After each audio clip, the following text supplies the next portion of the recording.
everyone. I'm Jenna. And I'm Steve. Welcome to another Field Trip Friday. Welcome. Where are we? We're at Triangle Rock Club. Woo! One of my favorite places ever. Yeah, Jenna and I like to hang out here a lot. It's a climbing gym here in Durham, North Carolina. Yes. We're super excited to be here and meet some of the special people that make this place work, make this community awesome. And also learn about how we can keep our bodies safe while we exercise and climb. Absolutely. Let's do it. Let's do it. Hi, Amanda. Hello. It's so good to be with you this morning. Yeah, thank you for being here. Thank you. So, where are we exactly? We are at Triangle Rock Club in Durham, more specifically the ropes room. As you can see, lots of ropes hanging from the wall. Rock climbing.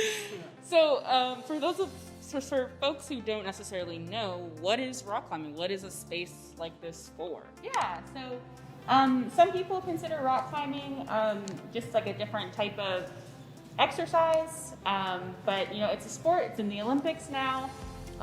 It's a fun outdoor activity. You can rope climb and boulder outdoors. Without ropes. Bouldering is climbing without ropes. And then now all over the country there are these awesome facilities trying to kind of recreate that experience that you get outdoors inside. That's great. Yeah.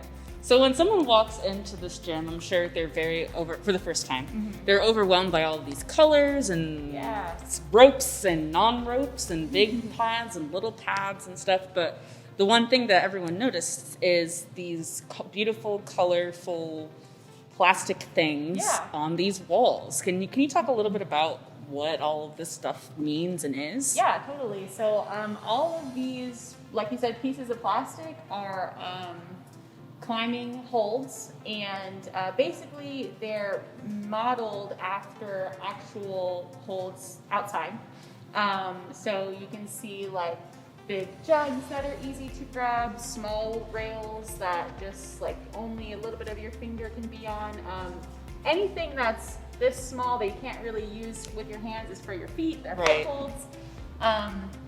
But yeah, basically these colored routes are meant to be a single rock climb. So obviously you can come in here and rock climb whatever you want, touch any hold, do whatever. But if you were to stay like on this pink route climb, you would be climbing a route with an intended style and intended moves. That's part of just the pink route. So yeah, they're just poured plastic holes that go into these models, and they set, and then they have texture on them so that they feel a little bit rough, kind of like rock, and then we throw them up on the walls. That's so cool. So you mentioned that there's a texture on these holds, or sometimes there's no texture on the holds, which adds another level. Yes, yeah. I am not seeing one without. I don't see any dual text. Yeah.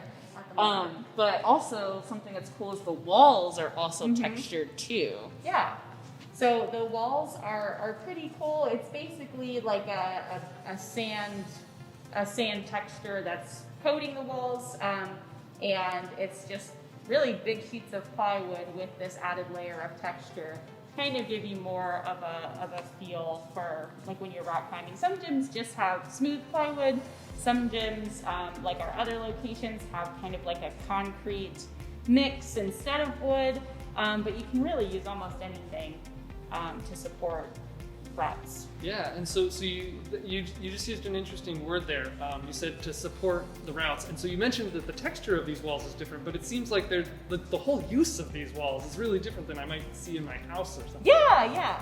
So that's a good point. Some of the materials are the same. Like I said, these panels are made out of plywood, and our home walls at home are probably wood framing with drywall on the outside, and they're supporting second floors and roofs and things like that. But that's pretty much all they're doing. Now, wood framing, wood is a very strong material, so it's doing a lot at your house. But here, in addition to actually supporting their vertical structure, they have to be able to support the weight of people, and then not just our dead weight, but when we move, all of that is amplified. When we jump to something, that amount of pressure and force is amplified. Right. Even, going up an auto belay and having it retract down, just the different angles and engineering that go into all of that to make it safe, and even just to make it possible, is a little bit different. So there's a big steel structure, kind of like scaffolding back there, holding all of this together, again, creating the shapes that you're seeing, but then also making it safe to rock climb on.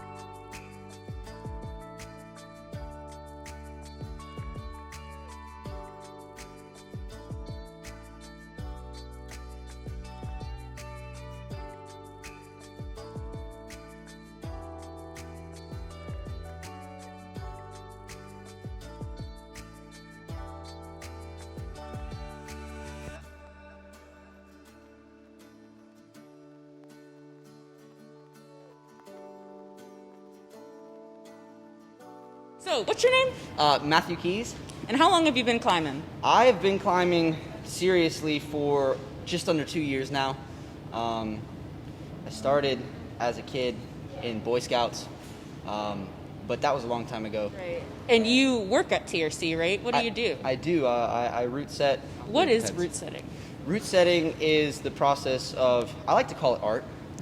It is an art, I agree. It's fun. It's you come in and you strip a wall, so all the holds on there, and you have like this blank canvas, and you choose a grade, and here we do it by colors, so every hold with the same color is the route. And That's so great. So we're gonna film you a little bit climbing, and one of the movements you're gonna do is a dyno, right? Yeah. So what is a dyno? A dyno is short for dynamic movement, or basically it's a jump. So usually all four contacts, so both feet, both hands, leave the wall and grab something else. So basically a jump. Some dynos can also just be hand to hand and your feet cut, but generally people think of a dyno as all 4 points cut and then you catch something. It's pretty fun. Yeah. And since we're talking a little bit about safety in our video, what is one way to dyno safely? Knowing how to fall is really important. Also, just having confidence in yourself. Right. Starting out small and working your way up is a good way to build confidence on the wall. Cool. Also in here, it's kind of nice. Outside, it's a little different because there's rocks and stuff. But in here, it's kind of It's nice and cushy. So we're going to let you do your thing.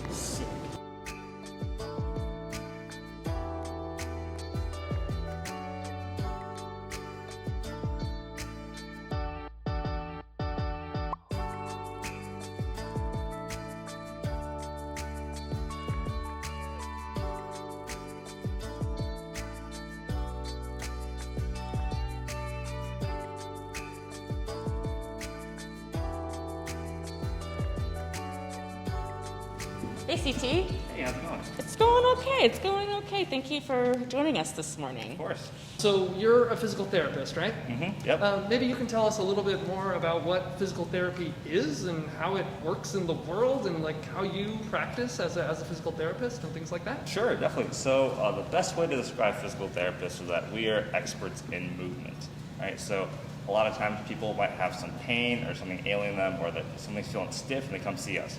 And the idea is that we look at, see how they're moving, see if any part of that movement could be improved or altered or fixed in some way to help them be more efficient in their movement, to make either reduce their pain or get them back to doing something they really want to do. That's awesome. It sounds very useful and very caring. That's cool. Yes. So I guess just a little bit of an extension of that. How does physical therapy relate specifically to climbing, and how do you connect? How do you interface with your climbing community and your physical therapy community? Do you bring those together, and if so, how? It's a really good question. So I started climbing when I was in college, and that was kind of probably one of the first times I thought about, the anatomy of the body and just kind of how to improve just our overall health and well-being. And that's kind of what led me to the track of being a physical therapist way back when. And now I climb at Triangle Rock Club, and my coworkers and I at UNC, we set up a monthly table here to how to help other climbers that might have some ailments or some things bothering them, to help them to improve their overall efficiency. Well, not just the climbing, but other things they want to do outside of the climbing. And in terms of my relationship to climbing, I enjoy climbing, so that's part of it. But also, it's fun to look at the anatomy of climbing, just how different muscles involved in pushing and pulling can help you kind of be the most effective climber. And I want to help other climbers kind of achieve that when they're having issues. That's so awesome. Yeah. Thank you. Really helpful. Thanks for being a part of our climbing and just general community. Yeah, of course. Thanks for having me here. Yeah, absolutely. Cool. So as Jen is climbing here, if you could just point out, CT, what are some of the things you notice in kind of the movement and kind of ways that their body is working? Yeah, so you see every time Jenna grabs on a hold, they do a great job of pulling, and you see all those pulling muscles work. Her back muscles, their back muscles, their arm muscles, their finger muscles, just pulling them up. Mm-hmm. But then what you also notice is that every time they get on a hold, they're also pushing with their legs. And one of the things that's really most overlooked in climbing is your leg muscles and your hip work in there. A lot of times when people start climbing, they think that, I gotta start with just pulling up, working my back, working on my arms. But really a lot of it can also be your hip work, because your hips are really big stabilizers in climbing and help you support yourself off the wall when you're moving. That's awesome. Great job, Jenna. Woo! Nice work. So I'm noticing as Steve is climbing that he's not really making his arms like this. He's keeping his arms straight out. And why is that? It's a good question. So a lot of times when you're climbing, keeping your arms straight like that just helps conserve energy. So if you're in a pulled or flexed position in your arm, you're making those muscles work really hard, and it makes climbing a lot more inefficient. Whereas if you can keep your arms as straight as you can until you need to use them, it helps conserve that energy, helps your muscles relax a little bit while on the wall, and help them perform at their optimum peak when you need to use them. Cool. So I think Steve is going to fall from a height. And did he fall in a safe way? That was pretty good. It was nice and controlled off the wall. He was aware of his surroundings, didn't just kind of flail down. Yeah. I think that's the most important part about falling, is that a lot of times people think they just got to just land, but realistically you still want to control as much of that motion as you can, so you're being safe with your body and others around you. So that the more control you have, the more you can kind of almost coordinate the forces you need in your body to make sure you're absorbing that impact as well as you can. So that's a great way of putting it. What would be a bad way to absorb impact? Falling. So Steve did a great job there. So he kind of got his muscles engaged, and when he fell, he got everything kind of to bend a little bit, so that way you're taking that shock in. Whereas if you kind of fall straight-legged, your bones just aren't going to really enjoy that, and your muscles might not enjoy that as well. So just make sure you're bracing for the shock, kind of following through with everything too. That way you're, all right, I'm there, then you can kind of relax afterwards, which is just kind of just free falling, hoping for the best. Cool. Thanks, CT. Of course.